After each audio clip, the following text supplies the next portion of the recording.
Hey guys, Moses here, and I am back bringing you the pinnacle of melee combat and ARPGs, Path of Exile slams. Really damn excited for the new POE league. With the new league, that means a new update to my Earthshatter Slayer or Berserker or Juggernaut if you want to switch it up. Berserker's probably the best though, right?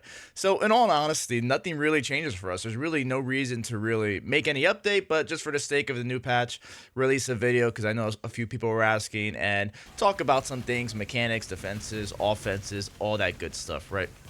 So what does this build do? This build can do all content in the game very comfortably. Even before the huge melee buffs in 3.24, I've been playing SAMs for 4 years and always in solo self-out and I've never had any problems.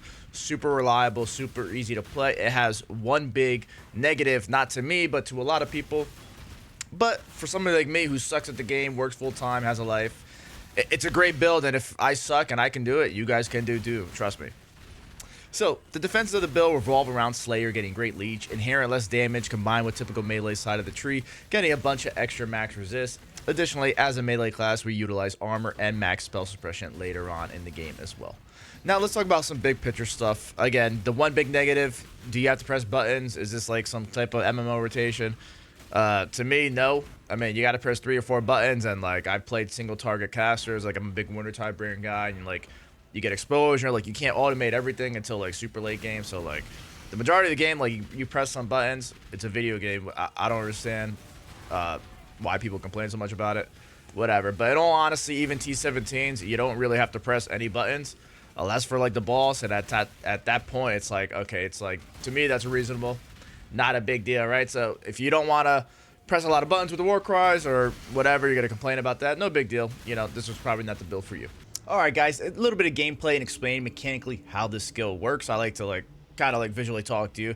I apologize for not doing like a whole bunch of editing and like making it all cool and stuff. I don't want to make a super long video and waste everybody's time. So again, right into it. Earthshatter. Why Earthshatter? Is it better than Volcano Fissure Snaking?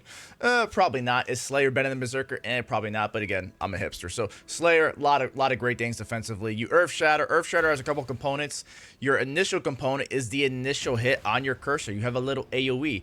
If you're coming from Path of Exile 2 and now want to try the new POE 1 League, it's the opposite of what POE 2 is. So the initial hit is what's going to do the most damage, and then with the spikes that are going to be around it, you're going to get 6 spikes here all around you. AOE increases it like exponentially, like around this direction. If you get more AOE, it does not increase the spikes hitting that same target. It'll just go further and further out. So don't think about getting all that AOE, right? So you get the initial spike. All you need to know is that as soon as I have that initial area, you're going to get 2 to 3 spikes right after from your war cries, your auto exert, and that's how you're going to do damage. Really, you don't have to worry about it while mapping, but when you do boss, preferably you're going to be not on top of him, but close enough to where that initial hit does hit.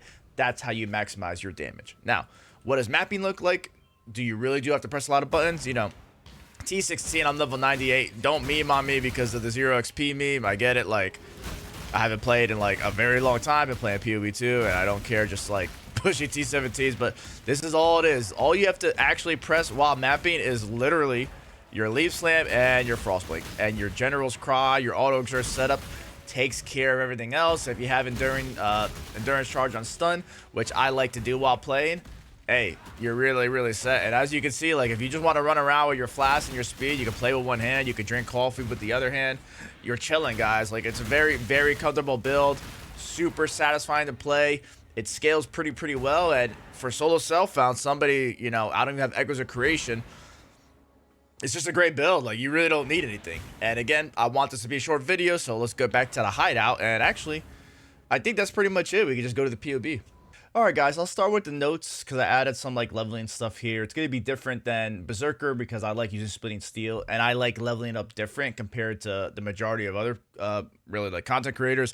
I don't consider myself a content creator. I'm just some dude that likes making videos here and there, right? So like just a leveling tree, you'll see that my leveling tree differentiates from, again, a lot of people. I actually like to focus on war cries because I like to use Earthshatter while leveling up. Why? Is it better than Sunder?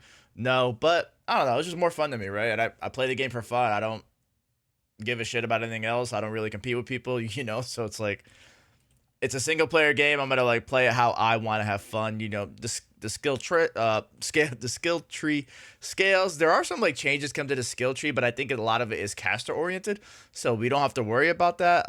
One thing to talk about is my end game build as a Slayer. You're going to be more precise technique oriented. It just kind of makes sense with the ascendancy. As you see here, accuracy, you have the light leech, which doesn't get removed that life. Max life, Bane of Legends, great, and Cole, Big Daddy Cole, the most like satisfying ascendancy in the game, in my opinion. Now, Berserker.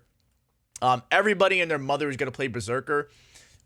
Now, if you are in trade, something to think about is like when you play like somewhat off meta stuff like Volcanic Fissure, Snaking, Champion, a lot of the things are going to be like super meta, are going to be overpopulated. And if you're playing trade, when you play these non-meta builds, it's easier to go under the radar and get like make deals. I always play solo self-found, but again, if you want to play Berserker or Slayer, just some things to think about. Both are great.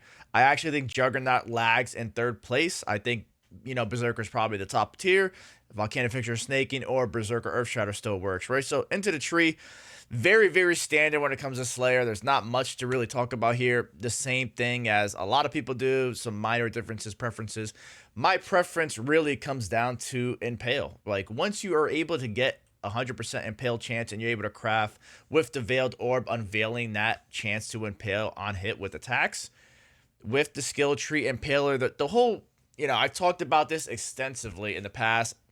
A lot of people don't use it. The whole point of impaler is that like with Earthshatter, your initial impact is going to be your biggest hit. Your spikes are going to be your little hit, right? So impaler, now you're getting 6 really juicy impales that are going to last. And yes, you only have a limited amount of time before you can reapply the impales, but you get stronger impales. And what happens is regular impale does not matter for mapping for the rares, but the impaler, what it does is just provides you more upfront bursts, improving your clear speed. And for bosses, evidently in my, anecdotal, it's anecdotal, right? But in my experience, because of you do so much damage, because of the phasing, you actually get through the phases quicker with Impaler, right? So like that's kind of the logic behind it.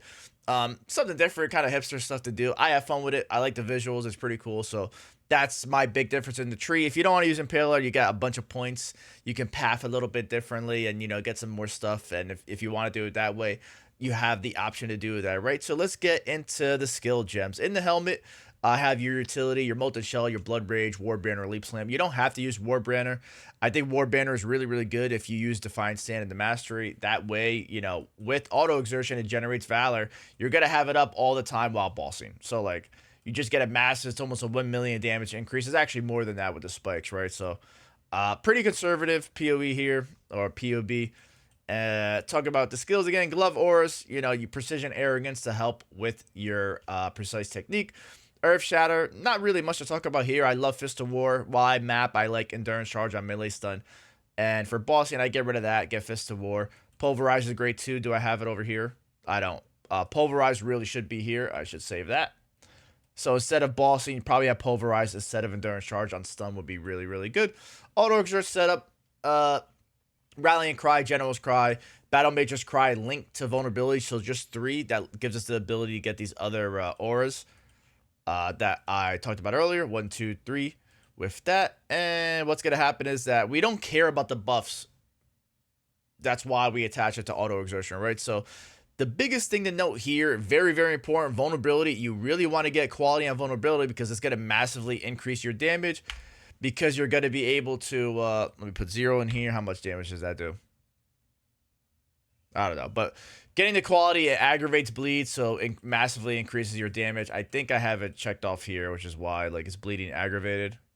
I don't know, but whatever, right? So that's very, very important. You want to get quality on your vulnerability because then nearby, now you can aggravate bleeding.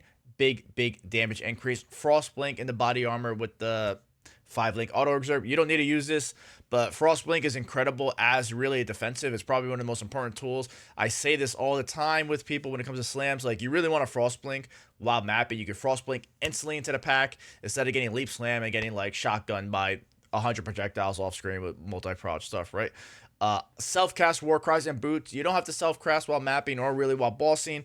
But the thing is like, it's just really, really good. And Intimidating Cry was second win. What happens is that Berserker, as good as this node is, it doesn't really matter. And this Warbringer's like it's increasing your DPS in POB, but in reality, when it comes to bossing, like as a Slayer or really champion, Juggernaut, whoever you want to play, Intimidating Cry with the CDR nodes on the tree, with second wind, you will always do double damage with Earthshatter.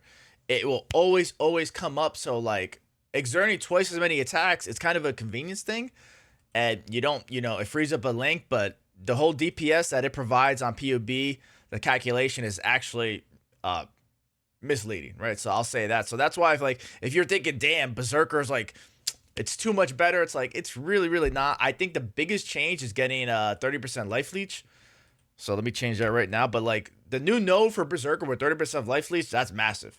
So like I would honestly play Berserker because it's gonna be better, but I'm a hipster, so I'm not going to. With that said, to end it, just Seismic Cry. Like again, Seismic Cry, Intimidating, and Enduring Cry. I like using them to self-cast because you can't second win Intimidating Cry with auto exert. Second win, now you always deal double damage, and you get the nice juicy Endurance Arch generation, and you get the juicy armor buff. And that's pretty much it, guys. Most of it Underground Tech here. I hope I answered everything. I really didn't want this to be a long video, so I want to end it. Don't want to waste anybody's time. Again, any questions, comments, concerns, please leave a comment. And, I appreciate it. Have a good one, guys.